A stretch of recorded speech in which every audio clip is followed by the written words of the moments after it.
તો સૌથી પહેલા આપણે આજનો લેક્ચર સ્ટાર્ટ કરીએ. આજના લેક્ચરમાં આપણે કવર કરવાનો છે સ્ટુડન્ટ્સ ક્લાસિક ટાઈમ અવાજ આવે છે પૂરા અવાજ આવે છે ઓકે. આજના લેક્ચરમાં આપણે શું સમજીશું તો સૌથી પહેલું પીઓપી એટલે કે પ્રોસિજર ઓરિએન્ટેડ પ્રોગ્રામિંગ કોને કહેવાય અને તે કેવી રીતે વર્ક કરે છે, એની કેરેક્ટરિસ્ટિક શું છે એ આપણે પહેલા લેક્ચરમાં એક્સપ્લેન કરીશું. બીજા ટોપિકના અંદર આપણે પીઓપી ના એડવાન્ટેજ અને ડિસએડવાન્ટેજ શું છે એના વિશે આપણે ડિસ્કસ કરીશું. ત્રીજા ટોપિકના અંદર આપણે ઓઓપી શું છે, ઓબ્જેક્ટ ઓરિએન્ટેડ પ્રોગ્રામિંગ, એના વિશે આપણે વાત કરીશું અને advantage of OOP object oriented પ્રોગ્રામિંગના શું શું એડવાન્ટેજીસ છે એના વિશે આપણે વાત કરીશું. ચાલો, સૌથી પહેલા ડેવલપર છે ડેનિસ રિચી, સી પ્રોગ્રામિંગના ડેવલપર છે. એઝ યુ નો, તમને બધાને ખબર જ છે Dennis Richie C પ્રોગ્રામિંગના developer. Even દરેક જે યુનિક્સ છે, એપલ છે, મોટી મોટી જેટલી બી કંપનીઝ છે, જેટલા બી પ્રોગ્રામિંગ લેંગ્વેજ છે, એના જો કોઈ હેડ કહેવાય તો એ કોણ છે? Dennis Richie. અને સી પ્લસ પ્લસના ડેવલપર કોણ છે? તો બી જાર્ને સ્ટ્રોમ. ઓકે, તો તમને એમસીક્યુમાં અથવા ઇન્ટરવ્યુ ક્વેશ્ચનમાં અથવા તમને કોઈ જનરલ નોલેજમાં બી પૂછી શકે કે સી પ્લસ પ્લસના ડેવલપરનું નામ શું છે, તો એમનું નામ છે બી જાર્ને સ્ટ્રોમ. ઓકે, ચલો. તો introduction of POP. First of all, POP એટલે કે procedure oriented programming language. Okay, તમને ખબર હોવી જોઈએ કે સી પ્રોગ્રામિંગ શેને ફોલો કરે છે? સી પ્રોગ્રામિંગ ફોલો કરશે પ્રોસિજર ઓરિએન્ટેડ પ્રોગ્રામિંગ. ઓકે, એના નામ પ્રમાણે જ છે procedure oriented programming contain step by step procedure to execute. તમને ખબર હોય તો સી પ્રોગ્રામમાં જે પ્રોગ્રામ રન થતા હતા તે કેવા થતા હતા? Line by line. Okay, as you know, તમને સી પ્રોગ્રામિંગમાં જ્યારે તમે પ્રોગ્રામ કરતા હતા તો તમને ખબર છે કે પ્રોગ્રામ કેવી રીતે રન થતા હતા? Line by line.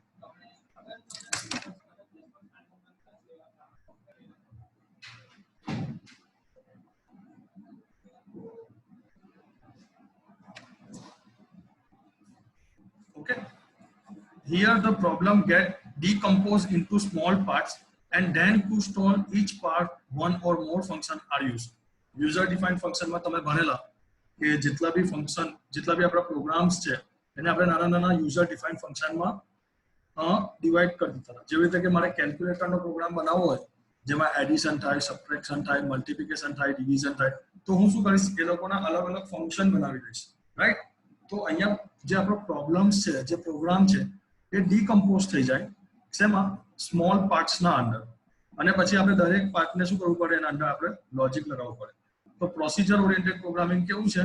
આવી રીતે એક મોટા પ્રોગ્રામને નાના નાના ફંક્શનના અંદર ડિવાઈડ કરી દે, જેને આપણે યુઝર ડિફાઇન્ડ ફંક્શનથી ઓળખતા હતા. Thus, in POP approach, the problem is viewed as a sequence of the thing to be done, such as input taking, calculating and displaying. તમને ખબર હોય તો આપણે કેલ્ક્યુલેટરનો પ્રોગ્રામ બનાવતા હોઈએ તો આપણને ઓબ્વિયસલી પહેલા શું લેવું પડે? ઇનપુટ લેવું પડે, પછી એના પર કઈ કેલ્ક્યુલેશન કરવું પડે અને ફાઇનલી શું કરવું પડે? ડિસ્પ્લે કરવું પડે, એટલે કે એનું આઉટપુટ બતાવવું પડે. એટલે એક સિક્વન્સમાં આપણે પ્રોગ્રામને ફ્લોમાં જતા હતા. Okay, the primary focus stay on the function which will be used to accomplish each task. એટલે POP ના અંદર અથવા C પ્રોગ્રામિંગ ના અંદર આપણે શેના ઉપર ફોકસ કરતા હતા? આપણે ફોકસ કરતા હતા ફંક્શન ના ઉપર. ઓકે, આપણે ડેટા પર કે એના પર કોઈના પર ફોકસ કરતા નહીં હતા. ચલો, હવે આપણે પ્રોસિજર પ્રોગ્રામિંગનું જે પેરાડિઝમ છે અથવા એનું જે સ્ટ્રક્ચર છે એને આપણે પ્રોસિજર કોલ અથવા ફંક્શન કોલ કહી શકીએ. પ્રોસિજરને બીજું આપણે ફંક્શન કહી શકીએ, રૂટીન કહી શકીએ, સબ રૂટીન કહી શકીએ. આ બધા નામ એક જેવા જ છે. એટલે પ્રોસિજર ઓરિએન્ટેડ પ્રોગ્રામિંગ એમાં પ્રોસિજર એટલે શું? તો ફંક્શન અથવા સબ રૂટીન અથવા રૂટીન. ઓકે, આ બધાનું એક સિમ્પલી નામ છે. સી પ્રોગ્રામિંગ કોને ફોલો કરે છે? પ્રોસિજર ઓરિએન્ટેડ પ્રોગ્રામિંગને ફોલો કરે છે. Any given procedure might be called at any point during a program's execution, including by other procedure or itself. તમને ખબર હોય તો ફંક્શન પોતાને પણ કોલ કરી શકે અને આપણે ફંક્શનને ગમે ત્યાંથી પણ કોલ કરી શકીએ વોઇડ મેનના અંદરથી. યુઝર ડિફાઇન્ડ ફંક્શનમાં તમને ખબર હોય તો આપણે એક હેલો નામનું ફંક્શન બનાવીએ તો આપણે હેલો નામના ફંક્શનને ગમે ત્યારે વોઇડ મેનના અંદર કોલ કરી શકીએ. ઇવન આપણે ફંક્શનના અંદર પણ ફંક્શનને કોલ કરાવી શકીએ. ઓકે, તો એને નેસ્ટેડ ફંક્શન બી કહેતા હતા અને ફંક્શન પોતાને જ કોલ કરે તો આપણે એને રિકર્ઝન કહેતા હતા. તમે સી પ્રોગ્રામિંગના અંદર એડવાન્સ સી ના અંદર આ કન્સેપ્ટ ભણીને જ આવેલા છો કે નેસ્ટેડ ફંક્શન એટલે એક ફંક્શનના અંદર બીજો ફંક્શન બનાવીએ એને શું કહેવાય નેસ્ટેડ ફંક્શન. અને રિકર્ઝન એટલે ફંક્શન પોતાને જ કોલ કરે તો એને શું કહેવાય રિકર્ઝન. તો પ્રોસિજરમાં બી એવું જ છે. પ્રોસિજર એટલે અહીંયા બી ફંક્શન જ છે જે શું કરશે પ્રોગ્રામમાં ગમે ત્યાં આપણે એને ઇન્ક્લુડ કરી શકીએ અને પ્રોસિજર પોતાને પણ કોલ કરી શકીએ છે. ઓકે, આ ડાયાગ્રામમાં તમે જોઈ શકો છો પ્રોસિજરનો ફ્લો કેવી રીતે જાય છે. તો હંમેશા આપણો પ્રોગ્રામ જે છે સી પ્રોગ્રામ એ ક્યાંથી સ્ટાર્ટ થતો હોય મેઇન પ્રોગ્રામ જે છે વોઇડ મેઇન ત્યાંથી આપણો પ્રોગ્રામ સ્ટાર્ટ થાય. એના અંદર અલગ અલગ ફંક્શન હોય. હવે એ ફંક્શન બીજા ફંક્શનને બી કોલ કરી શકતા હોય અને ફાઇનલી એ ત્રીજા ફંક્શનને બી કોલ કરી શકે. પીઓપી નું બેઝિક સ્ટ્રક્ચર કેવું હોય? પીઓપી નું બેઝિક સ્ટ્રક્ચર કંઈક આવી રીતે હશે. ઓકે, ચલો હવે આવી ગયું કેરેક્ટરિસ્ટિક ઓફ પીઓપી. કોને આપણે પીઓપી કહી શકીએ? પ્રોસિજર ઓરિએન્ટેડ પ્રોગ્રામિંગના અંદર આપણે કોને ગણી શકીએ? તો focus on process rather than data.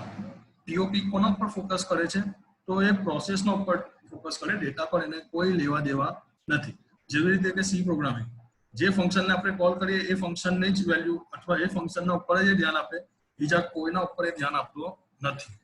તો એ શેના પર ફોકસ કરે છે? પ્રોસેસના ઉપર ફોકસ કરે, ડેટા પર ફોકસ કરતો નથી. બીજું, this is a top down programming approach. Normally આપણે શું કરીએ? આપણો જે પ્રોગ્રામ છે વોઇડ મેન એને આપણે ઉપર લખીએ અને ડેફિનેશન નીચે લખતા હોય. ઓકે, અથવા ઘણી વાર આપણે એવું કરીએ ઉપર એનું ડિક્લેરેશન આપી દઈએ પછી એની ડેફિનેશન નીચે આપીએ. એટલે હંમેશા કયા એપ્રોચને ફોલો કરે છે? તો એ ટોપ ડાઉન એપ્રોચને ફોલો કરશે procedure oriented programming. It take a problem as a sequence of things to be done such as reading, calculating and printing. એટલે આપણે જે પ્રોગ્રામ બનાવીએ છીએ એ પ્રોગ્રામ એના માટે શું છે? એક સિક્વન્સ છે કે પહેલે મારે રીડ કરવાનું છે, પછી મારે કેલ્ક્યુલેટ કરવાનું છે, પછી મારે પ્રિન્ટ કરવાનું. એટલે બધું વન બાય વન જ ચાલે. આપણે વચ્ચેથી કોઈ બી લિંકિંગ તોડી શકીએ નહીં.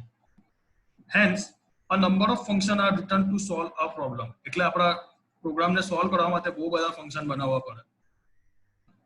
A program is divided into number of functions and each function has clearly defined purpose.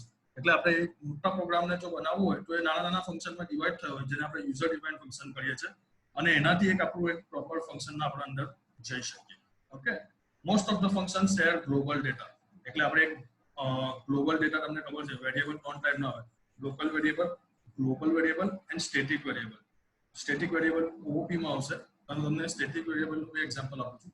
તો આપણે નોર્મલી ગ્લોબલ ડેટાના સાથે જ કામ કરીએ છીએ શેના અંદર? પીઓપી ના અંદર. Okay, data move only around and system from function to function. એટલે આપણને ડેટા જો એ કરવા છે, ડેટાની સાથે વર્ક કરવું છે તો આપણે એને શું કરીશું? સિસ્ટમ એક ફંક્શનમાંથી બીજા ફંક્શનમાં પાસ કરી શકીએ છીએ જેને આપણે કોલ બાય વેલ્યુ અને કોલ બાય રેફરન્સ તરીકે ઓળખતા હતા. ઓકે, તો આ બધી હતી કેરેક્ટરિસ્ટિક ઓફ પીઓપી.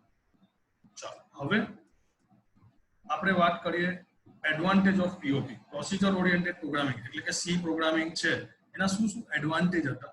તો સૌથી પહેલો એડવાન્ટેજ આપણે એવું કહી શકીએ કે સી પ્રોગ્રામિંગના અંદર હતું simplicity. It's relatively simply and as of the implement of compiler and interpreters. C programming normally compiler છે. As you know, તમને ખબર છે compiler શું છે? આપણે compiler એટલે જો આપણો 25 લાઈનનો જો કોઈ કોડ હોય અથવા આપણો 50 લાઈનનો કોડ હોય તો એ આખા કોડને એકવાર એની મેમરીમાં આખો વાંચી લેશે અને જેટલી બી નંબર ઓફ એરર છે આપણને રિટર્ન કરશે. જ્યારે ઇન્ટરપ્રિટર એટલે લાઈન બાય લાઈન, એક લાઈન, બીજી લાઈન, ત્રીજી લાઈન. ઓકે, તો સી પ્રોગ્રામિંગ કેવું હતું? કમ્પાઇલર હતું. તો અહીંયા ખાલી સી પ્રોગ્રામિંગની વાત નથી કરતા, જેટલી બી પીઓપી પ્રોગ્રામિંગ લેંગ્વેજ છે એ ક્યાં તો કમ્પાઇલર છે અને ક્યાં તો ઇન્ટરપ્રિટર છે. એટલે કેવી છે? સિમ્પ્લિસિટી છે. આપણને લિસ્ટ ઓફ એરર તરત મળી જાય છે. બીજો advantage, the ability to reuse the same code at different place in the program without copying it. એટલે આપણે એક ફંક્શન બનાવી દઈએ, એ ફંક્શનને આપણે ખાલી એને કોલ જ કરવાનું, પાછું એનું લોજિક લગાવવાની જરૂર નથી. ફોર એક્ઝામ્પલ, મારે 1 થી 10 પ્રિન્ટ કરાવવું છે, મારે 5 વાર 1 થી 10 પ્રિન્ટ કરાવવું છે, તો હું 5 વાર 1 થી 10 નું લોજિક નહીં લગાવું. હું શું કરીશ? એક ફંક્શન બનાવી દઈશ અને એ ફંક્શનને જ 5 વાર કોલ કરાવી દઈશ. એટલે મારે 5 વાર લખવાની જરૂર નથી. તો અહીંયા શું થયું? હું રીયુઝ કરું છું. એટલે મારે કોડને દરેક વખતે લખવાની જરૂર નથી. ત્રીજો advantage, easier way to keep track of program flow. આપણને પ્રોગ્રામના ફ્લોમાં ખબર પડે છે કે આપણો કોડ કઈ જગ્યા પર જઈ રહ્યો છે. ફોર એક્ઝામ્પલ, આપણે સ્ટ્રક્ચરનો યુઝ કરતા હોઈએ તો આપણને ખબર છે પહેલા સ્ટ્રક્ચર બનાવવું પડે, પછી સ્ટ્રક્ચરના ડેટા ગેટ કરવા માટે કોઈ ફંક્શન બનાવવાનો, પછી આપણું લોજિક લગાવીએ અને લોજિક લગાવીએ પછી ફાઇનલી એને ડિસ્પ્લે કરવાનું કોઈ ફંક્શન બનાવીએ. એટલે આપણને ખબર છે આ ફંક્શનમાં આ થવાનું છે, આ ફંક્શનમાં આ થવાનું છે, આ ફંક્શનમાં આવું થવાનું છે. એટલે આપણને આપણો ફ્લો ખબર હોય છે EOP ના અંદર. Okay, next advantage, the ability to be strongly module or structure. એટલે આપણે આખા પ્રોગ્રામને એક સ્ટ્રક્ચરના અંદર બનાવીએ તો આપણને ઇઝીલી થઈ શકે. આગળ જતા આપણને કોઈ ચેન્જીસ કરવા હોય તો આપણે ઇઝીલી ચેન્જીસ પણ કરી શકીએ. And last advantage, need only less memory. એટલે ઓછા મેમરીમાં બી આપણું કામ થઈ શકે છે. ઓકે, આ હતા એડવાન્ટેજ ઓફ EOP. હવે વાત કરીએ આપણે ડિસએડવાન્ટેજ ઓફ EOP. સૌથી પહેલું disadvantage, it's relatively simplicity and ease of implementation of compiler and interpreters. Normally programming language ક્યાં તો કમ્પાઇલેશન હોવું જોઈએ, ક્યાં તો ઇન્ટરપ્રિટેડ હોવું જોઈએ. પણ ઘણીવાર શું હોય, અલગ અલગ ટર્મિનલના ઇસ્યુઝના કારણે બની શકે કે ઉબુન્ટુનો તમારો પ્રોગ્રામ છે એનું આઉટપુટ વિન્ડોઝ વાળા ઓપરેટિંગ સિસ્ટમમાં નહીં પણ આવે because of compiler issues. Like તમને ખબર હોય તો ટર્બો સી પ્રોગ્રામિંગના અંદર આપણે વોઇડ મેન લખીએ છીએ તો આપણો પ્રોગ્રામ રન થઈ જાય છે. લાસ્ટમાં આપણે ગેટ સીરીઝ લખવું પડે. પણ આ જ પ્રોગ્રામને જો હું જીસીસી કમ્પાઇલરમાં રન કરાવું ને તો વોઇડ મેન નહીં ચાલે, ત્યારે મારે ઇન્ટીજર મેન લખવું પડે. એવી રીતે ક્લિયર સ્ક્રીન માટેનો આપણો ફંક્શન છે CLR SCR. તો અમુક કમ્પાઇલર CLR SCR ફંક્શનને સપોર્ટ કરતો નથી. તો કમ્પાઇલર અને ઇન્ટરપ્રિટરના ઇસ્યુ છે. બીજું, આપણે જે રીયુઝ કરીએ છીએ એ રીયુઝનો એક પ્રોબ્લેમ એ છે કે અગર મારે ચેન્જીસ કરવા હોય ફ્લોના અંદર, એક ફંક્શન 1 થી 10 પ્રિન્ટ કરો, પછી 10 થી 1 પ્રિન્ટ કરાવું છું, પછી 5 થી 10 પ્રિન્ટ કરાવું છું, પછી 10 થી 5 પ્રિન્ટ કરાવું છું, તો મારે દરેક વખતે ફંક્શન ઓબ્વિયસલી અલગ બનાવવું પડે. પણ EOP નો એક ડિસએડવાન્ટેજ છે. ઓકે, હવે આપણે વાત કરીએ OOP. C++ જે કન્સેપ્ટને ફોલો કરે છે એ કન્સેપ્ટ છે OOP, એટલે કે ઓબ્જેક્ટ ઓરિએન્ટેડ પ્રોગ્રામિંગ. એઝ એના નામ પ્રમાણે ઓબ્જેક્ટ, અહીંયા ફોકસ કોના પર થાય છે? ઓબ્જેક્ટ ઉપર થાય છે. ઓકે, તો object oriented programming as the name suggest use object in programming. શેના પર ફોકસ કરશે? ઓબ્જેક્ટ પર ફોકસ કરશે. Oriented programming aim to implement real world entity like inheritance, hiding, polymorphism, etc. Okay, આ inheritance શું છે, hiding શું છે, polymorphism શું છે એ આગળ ડિટેલમાં આવશે ત્યારે હું તમને કન્સેપ્ચ્યુઅલી વધારે સમજાવીશ. અત્યારે હું તમને એનું ઉપરથી ઓવરવ્યુ આપી દઉં. સૌથી પહેલી વાત કરીએ આપણે ઇનહેરિટન્સ. ઇનહેરિટન્સ એટલે રીયુઝેબિલિટી. ફોર એક્ઝામ્પલ, હું એક આખું લોજિક લગાવું છું અને મારે એ લોજિકને રીયુઝ કરવું છે તો હું કરી શકું. એવા લોજિકને કહેવાય ઇનહેરિટન્સ. બીજું એક છે હાઇડિંગ. એટલે આમાં એવું આવે છે પબ્લિક, પ્રાઇવેટ અને પ્રોટેક્ટેડ. પબ્લિક એના નામ પ્રમાણે છે, બધા જ એક્સેસ કરી શકે. પ્રાઇવેટ એટલે આપણે એને હાઇડ કરી લઈએ છીએ અને પ્રોટેક્ટેડ એટલે અમુક લેવલ સુધી જ આપણે એને યુઝ કરી શકીએ. તો આપણે એવું ચાહતા હોઈએ કે આપણે જે લોજિક લગાવ્યું છે એને જ્યારે રીયુઝેબલ થાય તો એનું જે લોજિક છે અથવા એનું જે કોડિંગ છે એ મારે પાછું યુઝ નથી કરવું, તો તમે એને પ્રાઇવેટ બનાવી શકો. આવા કન્સેપ્ટને શું કહેવાય? હાઇડિંગ. અને બીજું એક આવે પોલીમોર્ફિઝમ. ઓકે, એટલે કે આપણે દેશી ભાષામાં કહીએ, આપણી નોર્મલ ભાષામાં કહીએ તો જેનું નામ તો એક જ હોય પણ કામ અલગ અલગ હોય. ફોર એક્ઝામ્પલ, પ્લસ 10 + 20 તો કેટલું થાય છે? 30. પણ 10 + 20 આપણે પ્રોગ્રામિકલી 1020 એટલે કે બે સ્ટ્રિંગને જોઈન્ટ કરવા માટેનું કામ પણ કરી શકીએ. આવા કન્સેપ્ટને શું કહેવાય? પોલીમોર્ફિઝમ. એટલે ઇનહેરિટન્સ, હાઇડિંગ અને પોલીમોર્ફિઝમ આ કન્સેપ્ટ આગળ ડિટેલમાં આવશે ત્યારે હું તમને પાછું એ સમજાવીશ. ઓકે, ચલો. The first step in OOP is to identify all the objects programs want to manipulate and how they relate to each other. An exercise often known as data modeling. TOP ના અંદર શું હતું? આપણે function પર જ ધ્યાન આપતા હતા કે મારે સરવાળો કરવો છે એટલે સમ નામનું ફંક્શન બનાવી દઈએ, મારે મલ્ટિપ્લિકેશન કરવું છે તો મલ્ટિપ્લિકેશન નામનું ફંક્શન બનાવી દઈએ, મારે ડિવિઝન કરવું છે તો ડિવિઝન નામનું ફંક્શન બનાવી દઈએ. અને જ્યારે આપણે હવે કેલ્ક્યુલેશન કરીશું, જ્યારે પ્રોગ્રામને રન કરાવીશું તો કમ્પલસરી ત્રણ ફંક્શનને કોલ કરાવવું પડશે. મલ્ટિપ્લિકેશનનો જરૂર હોય કે નહીં હોય તો બી મલ્ટિપ્લિકેશન વાળા ફંક્શનને કોલ કરાવવા, ડિવિઝનની જરૂર હોય કે નહીં હોય તો ડિવિઝનને બી કોલ કરાવવું પડે. પણ OOPમાં એવું નથી. OOPમાં આપણે ડેટા મોડેલિંગ બનાવી દઈશું, એટલે આપણને જેની જરૂર હોય એનો જ યુઝ કરીશું, બાકી કોઈનો યુઝ કરીશું નહીં. ઓકે, આપણે પ્રેક્ટિકલી જ્યારે જોઈશું ત્યારે તમને કન્સેપ્ટ વધારે સમજ પડશે. Each distinct logic sequence is known as method. અહીંયા એના નામથી ઓળખાશે? મેથડના નામથી ઓળખાશે. જે આપણે ફંક્શન કહેતા હતા એને શું કહેવાય? Method. Okay object communicate with well defined interface cold message એટલે એક ઓબ્જેક્ટ થી બીજા ઓબ્જેક્ટનું બી આપણે કમ્યુનિકેશન કરી શકીએ એને શું કહેવાય message object talk to other object by sending message એક ઓબ્જેક્ટ પરથી બીજા ઓબ્જેક્ટ પર બી આપણે ડેટા પાસ કરી શકીએ એને સેન્ડિંગ મેસેજ આપણે કહી શકીએ furthermore in object oriented application program code coordinates the activity among objects to perform tasks with the context of the specific application domain. Okay. તમને એક એક્ઝામ્પલ થી સમજાવું સપોઝ મારે એક લાઇબ્રેરી બનાવવી છે તો લાઇબ્રેરી મેનેજમેન્ટ સિસ્ટમનો પ્રોગ્રામના અંદર મારે શેની જરૂર પડે તો સૌથી પહેલા હોય સ્ટુડન્ટ્સ પછી મારી પાસે હોય બુક્સ અને પછી લાઇબ્રેરિયન ઓકે આ એન્ટિટી મારી પાસે હવે આ પ્રોગ્રામને આપણે સી પ્રોગ્રામિંગ એટલે કે પીઓપી પ્રોસિજર ઓરિએન્ટેડ પ્રોગ્રામિંગના મેનર્સમાં બનાવીએ તો સૌથી પહેલા આપણે એક સ્ટ્રક્ચર બનાવવું પડે સ્ટુડન્ટ્સ નામનું એક સ્ટ્રક્ચર બનાવવું પડે આ સ્ટ્રક્ચરના અંદર ડેટા મેમ્બર બતાવવા પડે કે ઇન્ટીજર રોલ નંબર શું છે એનું નેમ શું છે અને કયા ક્લાસમાંથી આવે છે ઓકે એવી રીતે આપણે બુકનું એક સ્ટ્રક્ચર બનાવવું પડે બુક નંબર શું છે બુકનું નેમ શું છે એવી રીતે આપણે લાઇબ્રેરીનું સ્ટ્રક્ચર બનાવવું પડે હવે આપણે ફંક્શન બનાવવાના તો કયા કયા ફંક્શન બનાવવાના સૌથી પહેલું get student data ઓકે બીજો એક ફંક્શન get book data આપણે બુકની ઇન્ફોર્મેશન લેવી હોય તો બુક માટે અને get librarian info ઓકે મારે અલગ અલગ શું બનાવવા પડે ફંક્શન બનાવવા પડે હવે ડિસ્પ્લે માટે પાછું એક મારે ફંક્શન બનાવવું પડે અને હવે હું એવું કહું કે મારે એવું કરવું છે જો સ્ટુડન્ટ હોય તો ખાલી સ્ટુડન્ટનું જ કોલ થવું જોઈએ એટલે કે સ્ટુડન્ટ નામનો સ્ટ્રક્ચર અને સ્ટુડન્ટ નામની મેથડ જો બુક હોય તો ખાલી બુકના રિલેટેડ જ થવું જોઈએ અને લાઇબ્રેરિયન હોય તો લાઇબ્રેરિયનના રિલેટેડ જ થવું જોઈએ તો પ્રોસિજર ઓરિએન્ટેડ પ્રોગ્રામિંગ એટલે કે સી પ્રોગ્રામિંગ આવી કોઈ ફેસિલિટી આપણને પ્રોવાઈડ કરતું નથી પણ ઓબ્જેક્ટ ઓરિએન્ટેડ પ્રોગ્રામિંગ એટલે કે C++ આપણને એક ફેસિલિટી પ્રોવાઈડ કરે છે જેમાં આપણે સ્ટુડન્ટનો ઓબ્જેક્ટ બનાવી દેવાનો ફોર એક્ઝામ્પલ મારે સ્ટુડન્ટ પર કામ કરવું છે તો હું S1 નામનો ઓબ્જેક્ટ બનાવી દઈશ એટલે હવે હું ખાલી સ્ટુડન્ટથી s1.get book કરીશ તો મારે ખાલી સ્ટુડન્ટના રિલેટેડ જ કામ થશે બુકનું કામ કરેલું છે તો મેં બુકનો એક ઓબ્જેક્ટ બનાવી દઈશ B1 એટલે હું હવે B1 થી get bookને કોલ કરાવી શકીશ અને લાઇબ્રેરિયનનો છે તો એનું બી એક ઓબ્જેક્ટ બનાવી દઈશ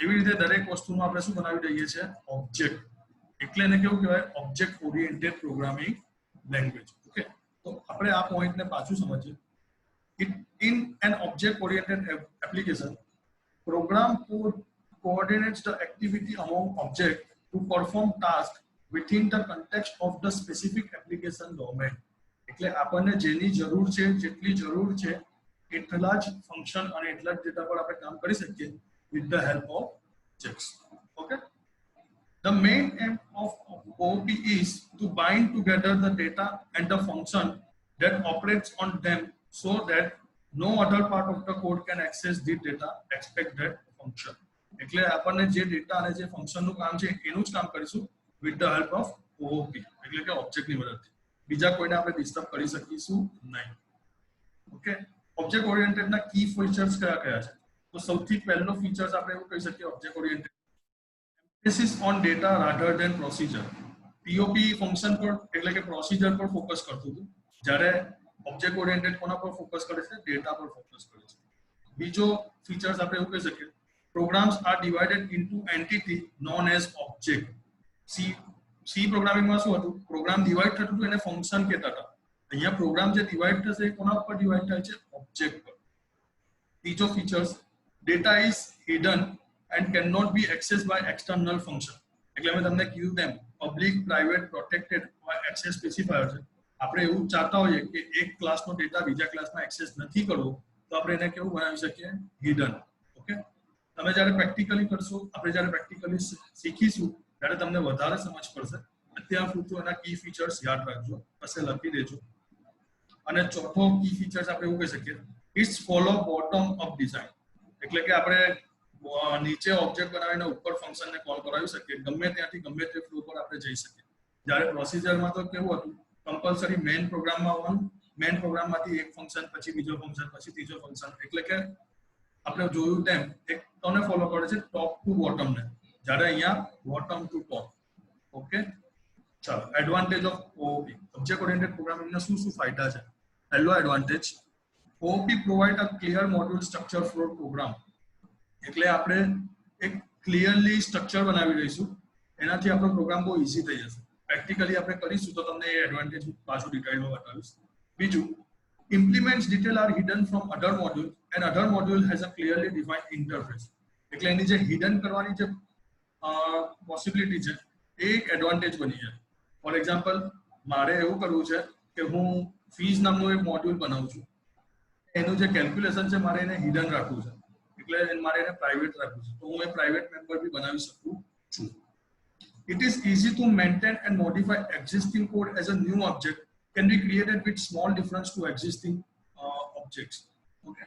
એટલે એવું કહે છે કે મારે કંઈ નવું એડ કરવું હોય તો મારે આખું ફંક્શન ફરીથી બનાવવાની જરૂર નથી હું એ જ ફંક્શનનો રીયુઝ કરીશ અને મારું જે એક્ઝિસ્ટિંગ કોડ છે એને હું પાછો એડ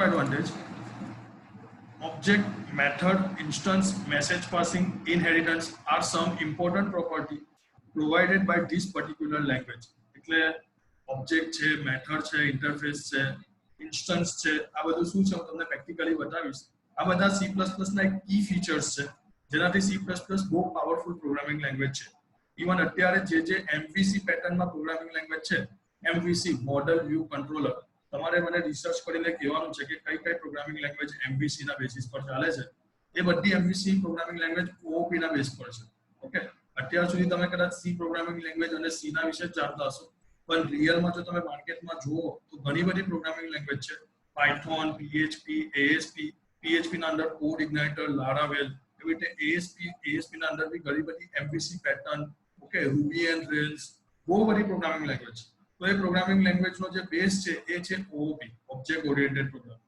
એટલે આપણે કહી શકીએ કે પ્રોસિજર ઓરિએન્ટેડ C પ્રોગ્રામિંગના કમ્પેરમાં OOP વધારે પોપ્યુલર અને વધારે success okay and in OOP programmers not only define data type but also deal with operation apply of data structure એટલે આપણે યુઝર ડિફાઇન્ડ ડેટા ટાઈપ તો બનાવીશું પ્લસ આપણે યુઝર ડિફાઇન્ડ ઓપરેટર બી બનાવી શકીશું ફોર એક્ઝામ્પલ તમારે 2 નંબરનો પાવર કરવો હોય તો નોર્મલી આપણે એનું લોજિક લગાવવું પડે પણ આપણે ઓબ્જેક્ટ ઓરિએન્ટેડ મદદથી એવું કરી શકીએ કે હું માઇનસ નામના બટનથી માઇનસ નામના ઓપરેટરથી નંબરનો પાવર બી કરી શકું આવા કન્સેપ્ટને ઓપરેટર ઓવરલોડિંગ નામનો કન્સેપ્ટ કહીએ છીએ આગળ આપણે પ્રેક્ટિકલી એ આખો કન્સેપ્ટ સમજીશું ઓકે આજના લેક્ચર માટે આટલું જ તમને કોઈ ક્વેરી હોય કોઈ ડાઉટ હોય તો મને ગ્રુપના અંદર પૂછી લેજો અને હું વિડીયો જે છે એ પાસ આઉટ કરી લઈશ યુટ્યુબ પર તમે ત્યાંથી બી કવર કરી લેજો કાલથી આપણે C++ નું પ્રેક્ટિકલ જોઈશું અને તમારા ફ્રેન્ડ્સમાં કોઈને બી જોઈન થવું હોય ફ્રી ઓફ કોસ્ટ છે તો આપણા વોટ્સઅપ ગ્રુપ પર એ લોકોને જોઈન કરી લેજો તમને પણ કોઈ ડાઉટ હોય કોઈ ક્વેરી હોય તો તમે મને કમેન્ટમાં અથવા વોટ્સઅપ પર પૂછી લેજો ઓકે આજના લેક્ચર માટે